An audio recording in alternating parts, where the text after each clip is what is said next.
Insider.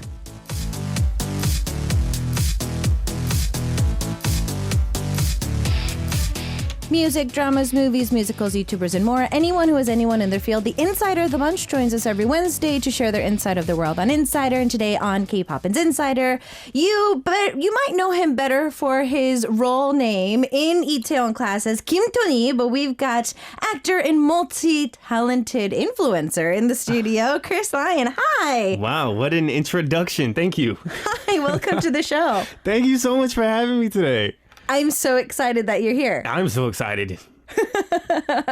I literally have been rewatching Itaewon Class like when I'm bored, and like I loved your character. Okay, so I know that our listeners know you as Kim Tony, and I mean, did you kind of feel the popularity of the drama like while you were on, like while you guys were shooting and stuff? Like, yeah, I mean, no, yes and no, Okay. Because like there were definitely times where, like, especially when we first started, it just felt like I was just like new to like being on that set. So as you guys probably know, like I came in like around episode 6, I believe. 6, yeah, Ish. Yeah, somewhere around there. Somewhere there. My memory is terrible, but around that time I was just like trying to get acclimated to being on set, so I wasn't really focused on anything outside of that.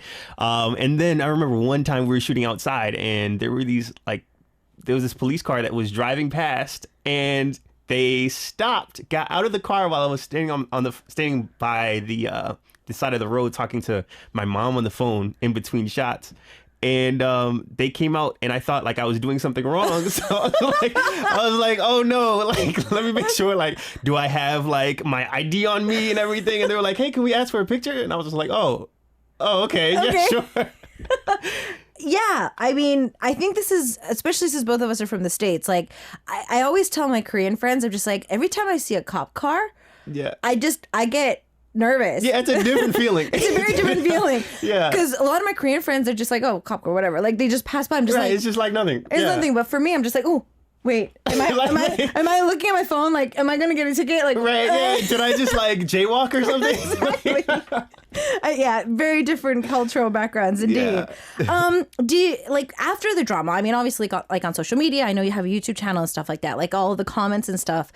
Do you feel that there's like a difference in the feedback from like the fans overseas and like the domestic fans? Like sometimes, but I mean, I feel like it's more just different per person. Like there are some people who like, they will be like, oh yeah, you're the guy from Itaewon Class, and then that's it. And then there are some people who are like asking for pictures, and you know, everybody's usually super nice though. That's what I love about it. Okay, so everybody's pretty much on the same page. What have you been up to since the drama? Because I mean, it is still like a very recent drama. Yeah, but there's been some time since So like, what have you been up to? So lately I've just been working on like music.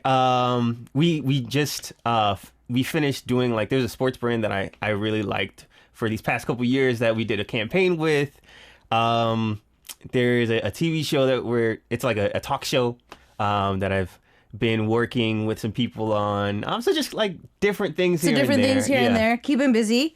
So for any of the fans who didn't watch just the drama, but you read the webtoon, your role wasn't originally in the webtoon. Yes. So I remember that there was a lot of like mixed feelings with the webtoon fans, because at first they're just like, wait, new character. It's like, wait, who is this? New character alert. Like, what's going on? Let me tell you, we were shooting the trailer, like the opening trailer for the show. And we were, you know, it was in Itaewon at nighttime. There were like tons of people walking past in between us shooting each shot. And like, there are people who, even before the show even started airing or even being shot, there are people who would like recognize, like, oh, I know what this is Itaewon Class. And everybody that was walking past, it was like, oh, this is Itaewon Class. There's Park Seo-joon. There's, you know, whoever. And then it's like, who's that black guy? Because you're not originally, the character's not in the webtoon. Yeah. But I do remember that as soon as your characters started coming out, there was nothing but praise about like how well you were blending in with the character. And I feel for a perspective that from somebody who didn't read the webtoon, I feel that it wouldn't be Itaewon Class without your character. Really? Because, Wow. I mean, Itaewon represents like different backgrounds and like just foreigners in general. Yeah, yeah. And to not have a foreigner in a drama that has a title of Itaewon. Yeah, from our perspective, it's just like, it would be really very weird. different. Yeah, it would be a very different perspective.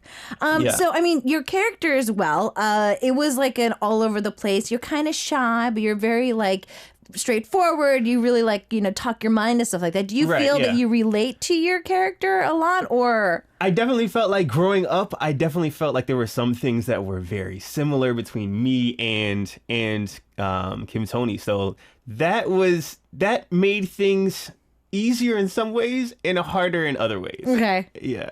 Interesting. So I did see that you guys were really close. Some of our listeners, like the number one question that keeps coming in today is, could you give us Park Seo-joon's number? His number? Which I know you can't give us. But I mean, I feel like I would go to jail for doing that. No, you wouldn't. I think you would just be, if you called him now though. Live. I just saw that. Yeah. Yeah, we have our YouTube live stream and our V Live right now. So cool. yeah, we have a lot of messages coming in on top of the questions that we sent you in advance. So the biggest question, a few of our listeners have already asked this as well. How'd you kind of come across auditioning for the drama in the first place? That was kind of an interesting story because at first this is about 4 years ago, rewind to like sometime in the past. I originally was just working on music. Okay. And I had always just kind of been interested in acting, never really studied it in school. And about 4 years ago, I was working with a producer friend of mine. And one day he was like, hey, I have this director friend and he's looking for someone who can play guitar in a short film. It's like an indie film. Okay. I was like, oh, okay, cool. Yeah, I can play guitar. And so I get to the audition and they're like, yeah, you also have to act. And I was like, oh, I wasn't really prepared for this, but it was a fantastic experience. Everyone is super great, and so after the short film, we ended up getting some investors and turning it into a full-length film, and eventually going to a film festival. What was the name of the film? It was called Live Hard. Nice. Yeah, and so after that, we end up going to the film festival. Yeah, and then somehow it won the audience award, and so we were super happy about that. But then after that, I ended up auditioning for some other roles, and ended up in Girl Cops, and then later, I think. Oh yeah, you were in Girl Cops. Yeah, Now I remember. Oh my goodness, I didn't put two and two together. Yeah, so there's a guy called Carmelo in the movie, and and he was a tattoo artist. But after that, the script writer from that first short film, that indie film that I worked on, she ended up working as a script writer on Itaewon Class. Nice. And so she recommended that I audition for the role, and that's how I ended up eventually getting the role. So 4 years ago, just a random, like, I could do this situation ended up landing you in one of the biggest dramas of the year. Yes, which was terrifying. Absolutely terrifying. So there was a few questions. I'm going to give you guys shout outs a little bit later. One of our listeners asked, like, first impressions.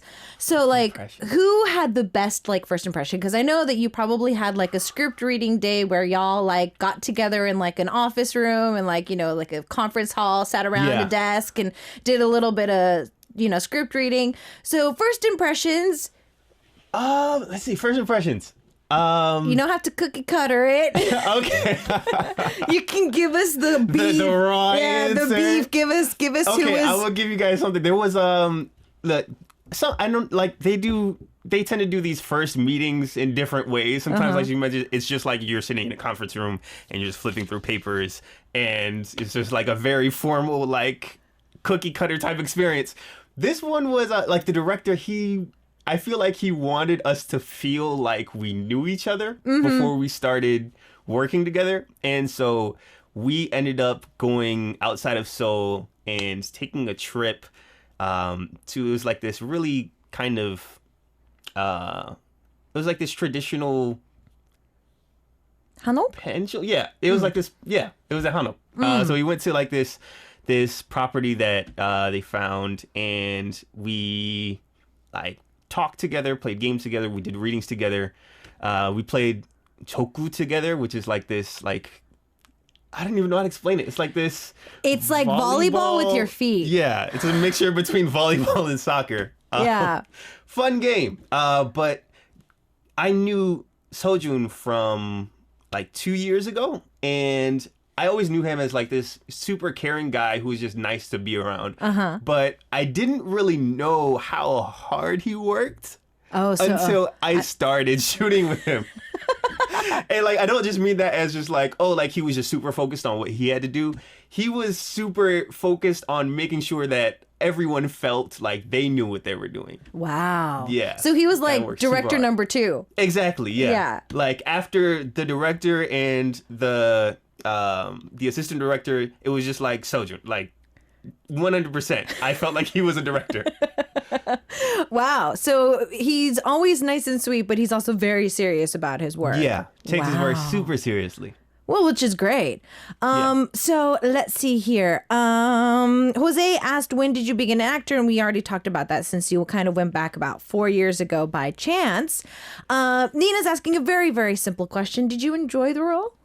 Absolutely, yeah. But like, I think this is like an important. I think it's like sometimes it's not always that you enjoy it. Like you might enjoy the experience, but you don't enjoy the role. True. So I actually really enjoyed the role because it was almost like an exploration of how I felt like I progressed from. I used to be very shy. Growing up.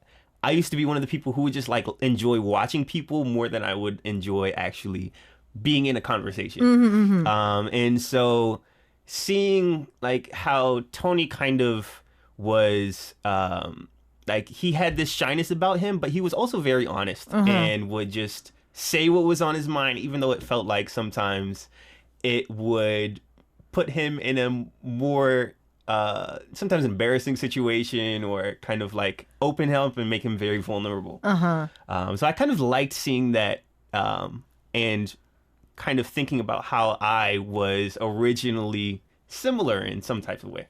Interesting.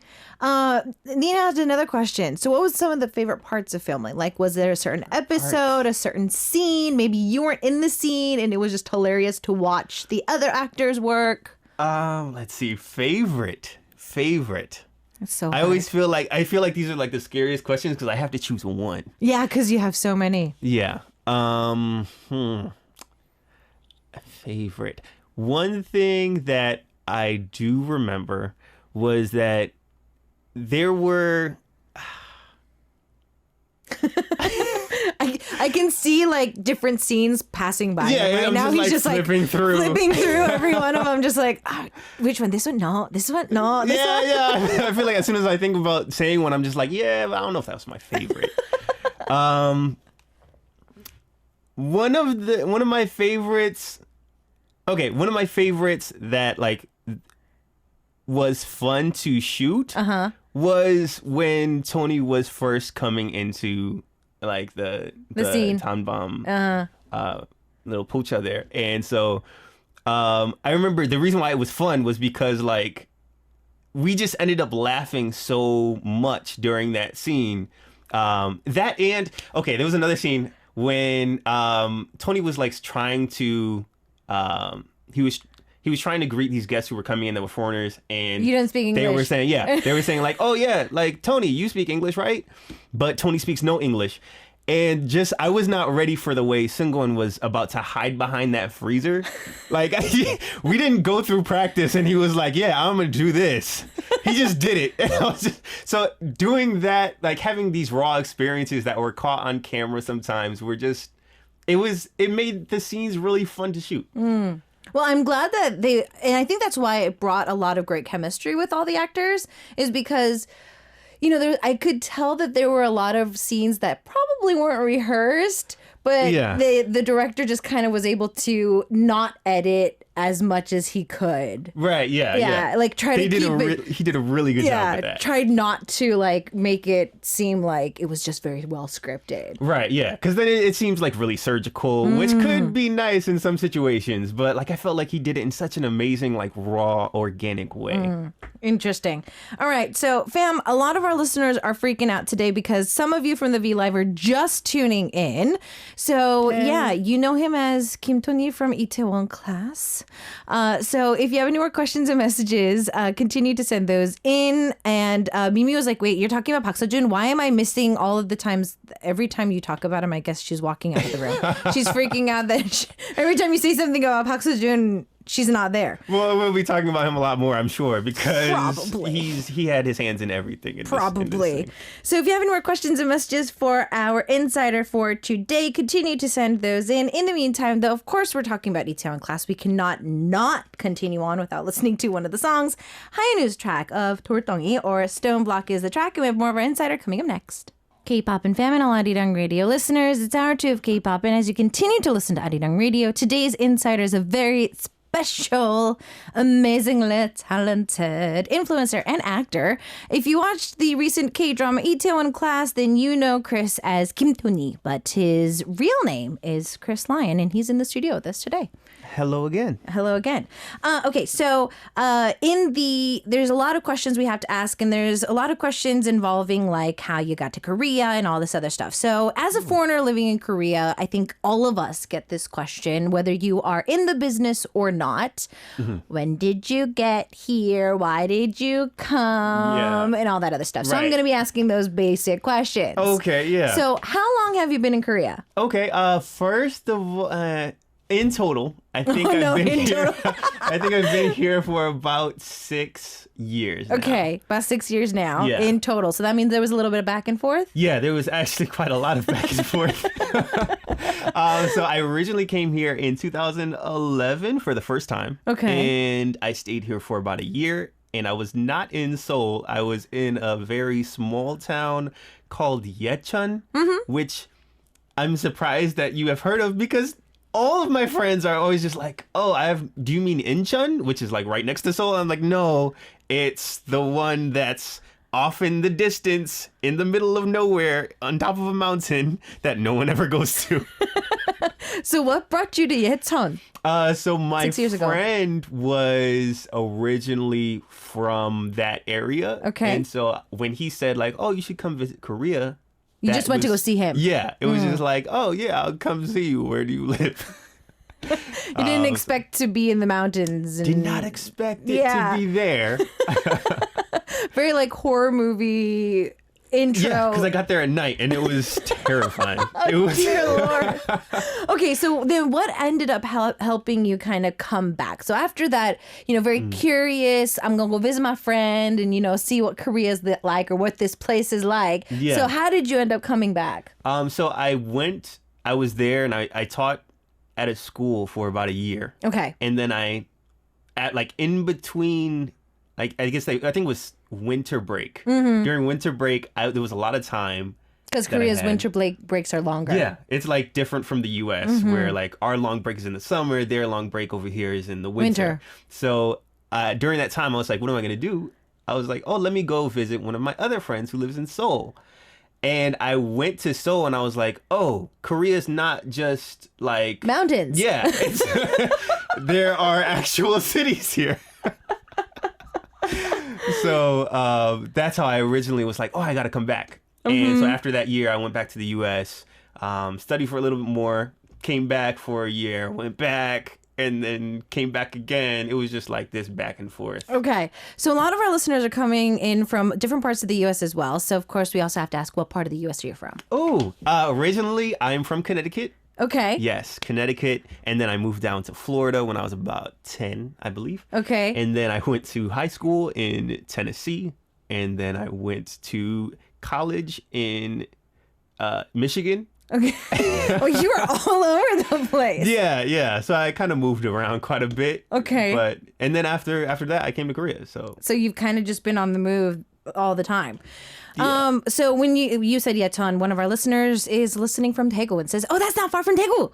Yeah, it's not far from Daegu. I actually went there one time. There we go. I took a Korean test, like a language test, a couple of years ago. Yeah, and that was in Daegu. Okay, so Jose and a lot of our other listeners are very curious as to how did you pick up Korean? It was in high school, and I always wanted to speak another language. Wait, you took Korean? See, that's the thing. In high school? That's the thing. In the U.S.? I didn't take it. I wish I could have taken a class. Yeah, I was like, wait, there's curriculum? Right, exactly. Yeah, you never hear about those kind of things. Never. So our school, of course, did not have a Korean class. Okay. But the funny thing was, like, we had tons of international students. It was a very small school, but we had tons of international students who came from Korea. And my roommate was Korean, and that's originally from Yecheon. Yes. Yes. And so when I saw him like reading a book, I thought like, oh, like that's cool. Like I've never seen a Korean book before. So I was just like, hey, that's cool. And he was like, oh, you think this is cool? Well, I'm going to make an entire lesson for you to learn how to read and write in Korean. And so that's how I ended up first getting exposed to like the Korean language. And that is so cool. Like this kind of stuff you can never like just make up.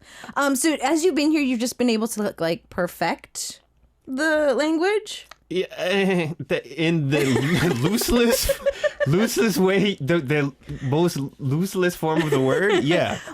Because I don't know about perfect, but because a lot of our listeners, especially Mimi, was asking. I mean, especially even though you speak great Korean, like with nerves coming in and like being in the role and like being in a drama. I mean, a lot of things can get the best of you. Like even for Korean speakers, just being in front of the camera is not easy. Like acting in itself, for sure. Yeah. So acting in Korean and acting like you do not speak English, which you do. Which I do. Except for just now, I just realized I said looseless. Looseless form of the word. I don't know if that's correct English, but it happens when you live in Korea. Yeah, it happens. We lose our English. It's okay though. We start creating new words. Most it's loose fine. form of the word. Yeah. I don't know why I said that. But yeah. What were you saying again? With the acting experience, like, you know, with like actually saying your lines and stuff like that, was there any challenges there, or did it come a lot more natural? There were definitely challenges, yeah. Especially because when we're speaking English or when we're speaking in our native language, you don't really think about how something is going to sound, right? As far as like whether it sounds natural. You might say it in the way of in the form of I'm worried about whether this is going to sound rude or whether this is going to sound like the subtext like about I don't it. care. Yeah, you care about like subliminal messages. You don't care about does this sound natural.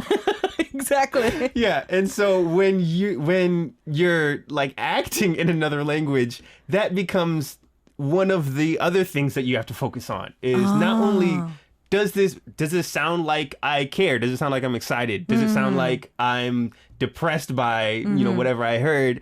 It's also, is this going to be distracting? Is it going to sound like, yeah, I could tell what he feels, but like it just sounds so weird, distracting that it doesn't feel like it belongs in the drama. Okay. So another one, Mimi was asking, who was the best English speaker on set? Like out of all the actors and directors and everybody.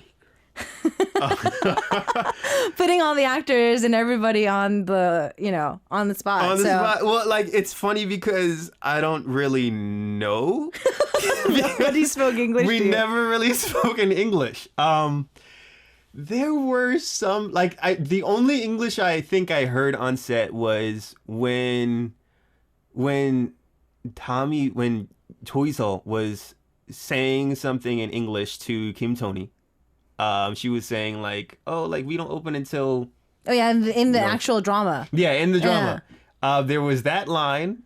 But like offset while you guys were relaxing, nobody came up to you and be like, was speaking really? English. Yeah. Really?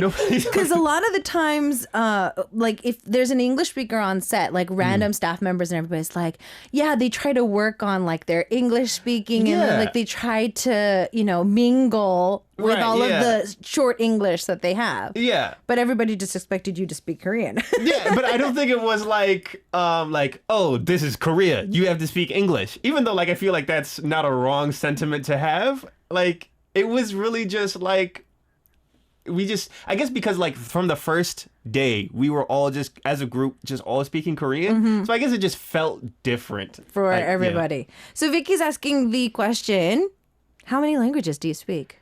2. I wish I was like a linguist that could just speak like 5 different languages. I speak 2 languages. 2 languages. English and Korean. Oh, I know how to say I don't know how to speak Spanish. I can say that because I took Spanish for like 3 years in high school. Yeah, I've said that to And- our listeners. We've got a lot of Latin listeners too, and it's just like high school Spanish is no bueno because you do not learn anything. Like if you have friends who will sit down with you and be like, let's practice, then that would be different. All of my Spanish speaking friends spoke such good English that it was just like, what's the point? It doesn't go past. I felt defeated. Yeah, it doesn't go past the tests. Yeah. One of these days I will learn though. So M. Sina was asking, very simple question, but also very hard to answer. What's your favorite color? My favorite color? Ooh, yes, blue. Blue. But not just not just blue, it's royal blue. Okay. Yeah. Royal it's like blue. if you can imagine a stoplight that's green, but change it to royal blue. Specifically that color.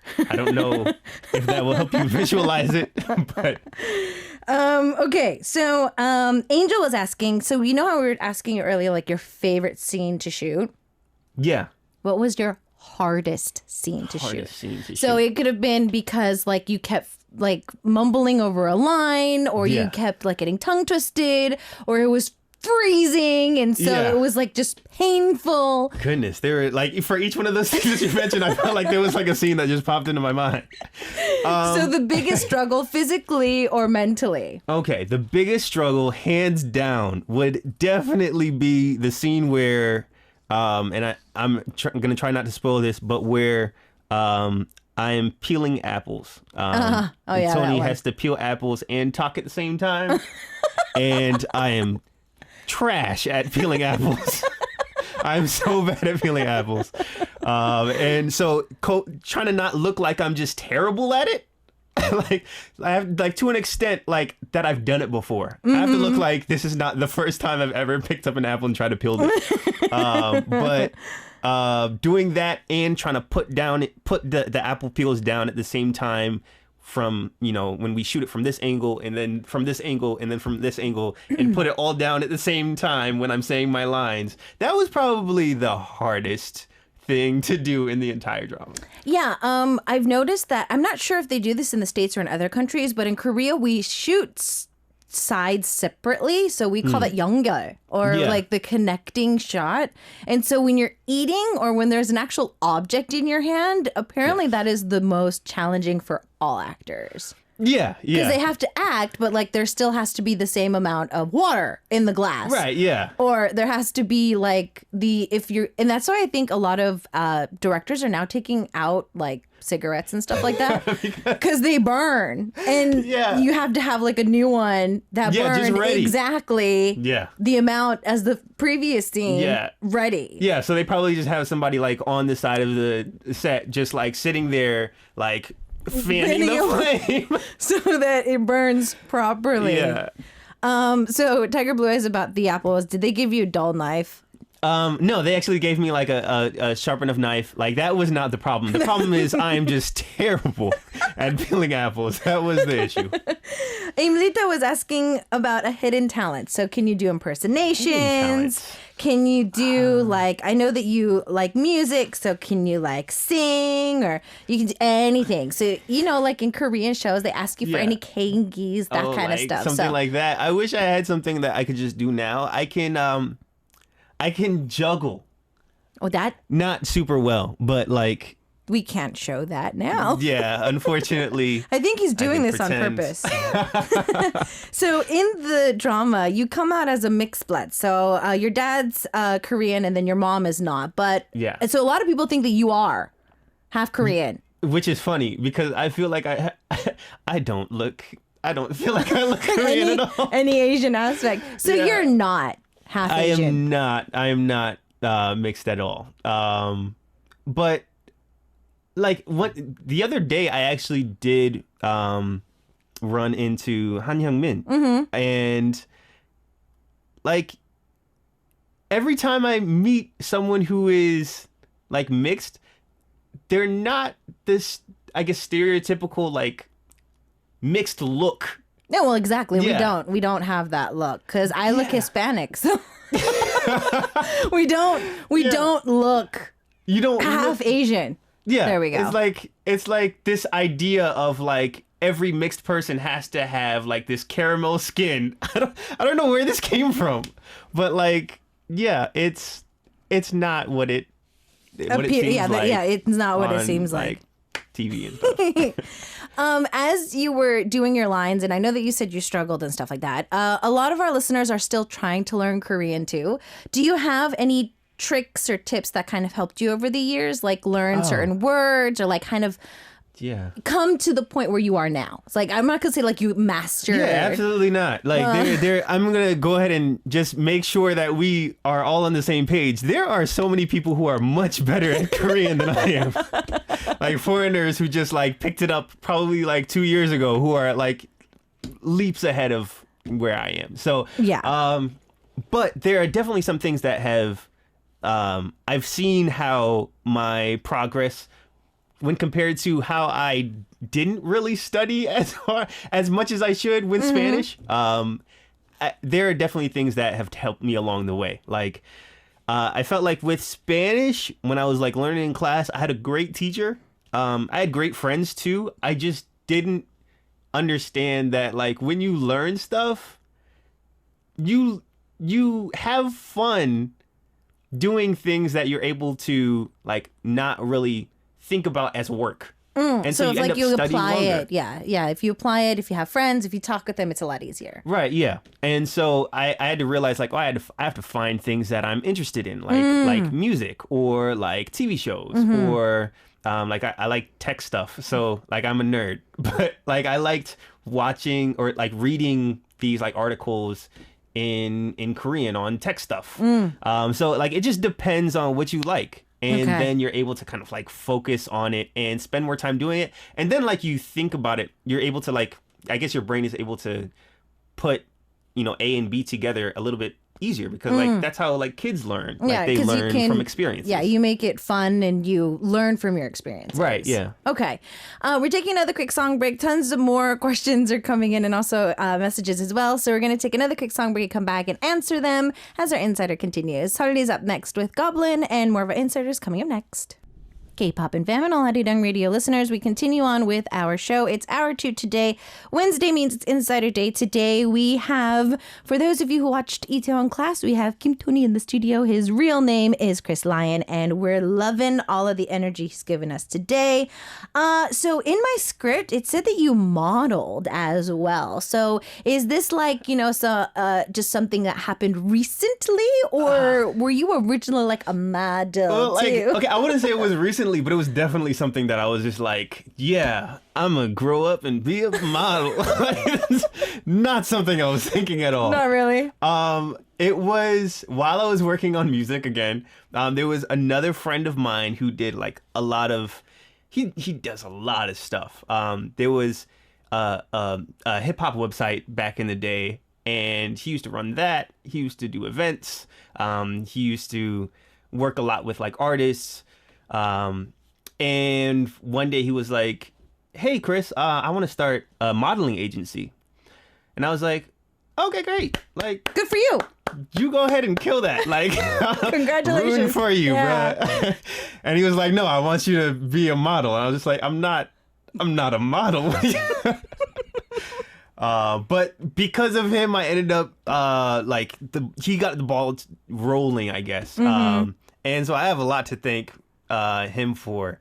But I ended up doing some stuff for like different like brands that I never thought I would even like luxury brands that I never thought I would ever be a part of any project with. So that was not something that I was thinking like, oh yeah, one day I'm gonna be a modeling, model. I could do that. Like I definitely to this day I'm just like, why are people interested in casting me? I don't know. So you keep going back to the aspect that you were while you were doing music. So this has been something you've said constantly today. So on the music aspect, like when did this music thing start? Did you continue it here in Korea while you were like teaching and going back and forth? Like other than like your YouTube channel, like is there like a SoundCloud that we can like go to and like start following and like like I have a SoundCloud. I have nothing on the SoundCloud. But there. So you made an account just to listen to other people's. Pretty much. Yeah. But as far as music, I do have something that is in the works. Well, it's I'm going to be putting out a single soon. Nice. Yes. And it is like the song is done. But we are working on like mixing and making some final tweaks. Yeah, mastering. Is it going to be in Korean or is it going to be in English? It is. It is. Look at him trying to figure out if he can say this or not. He's just like, wait, can I give this out yet? The majority of the lyrics will be in English. Yeah, but. You know, I'm not gonna like close the door on being able to change it at any time. At any time, yeah. Okay. Speaking of singing, during the drama, we did get a chance to see you sing a little bit, and then you did a collaboration with Kao on one of the lead singles as well. That video's getting a lot of views. I was surprised. So what was that collaboration like? It was a lot of fun. But it was kind of last minute. It was like one of those kind of like spontaneous kind of things where like someone said something about, oh, wouldn't this be cool? And then it just happened. And so we ended up meeting, and we like, I think it was like 2 days. It was I think it was the day before we shot. We, like put together the arrangement because we had to like rearrange the song because like we don't own the recording for that song, so we had to rearrange the song the day before we got together with his group, and then we sang it the next day. And like, so yeah. If I sum up today's interview with you, like your life is just a bunch of like, yeah, so it just happened. Like it feels like that sometimes, which is scary because so, like, I want to have plans for everything. No, like what did you major in though? Like what was your ultimate goal? Where did you see yourself 6 years ago? Like what were you supposed to be doing? I was going to school for IT. So you probably would have been making like applications or fixing like tablets. I was very interested in programming. Wow. And which has helped with like music production. So it's not been a total waste. Because there are some things that you have to program when you're doing music production, so it helps. But like, am I really using it? No. So you went a completely different route than from what you originally planned. Right. Yeah. Wow. Yeah. So a lot of our listeners are like, they want to know where to start following you and where to like, do all that stuff. So I'm going to give you some time to promote like your YouTube channel, which only has like a few videos, but like you apparently have a lot of social media, but you don't really post a lot. So I mean, send this out there so it can motivate you to post. Okay. Yeah. So it's like a check to see if I'm going to actually do stuff. Yeah, this is good. Keep me motivated to actually do stuff. So I just, like we were just talking about YouTube, I just started a new YouTube channel. It's like if you search for Chris Lion, I don't even know like how to search, but like I guess if you search for Chris Lion, it's on his Instagram account. Yeah, there you go. Yeah, so it's on my Instagram account. Clearly, you're better at this than I am. But like on my Instagram, it's Chris Lion, LYON SF, like star and field. Or science fiction. Or science fiction. There you go. Yeah. A lot of science fiction. I'm going to start saying that. A lot of our listeners are really sad because we're actually a little overtime today, so we already have to go.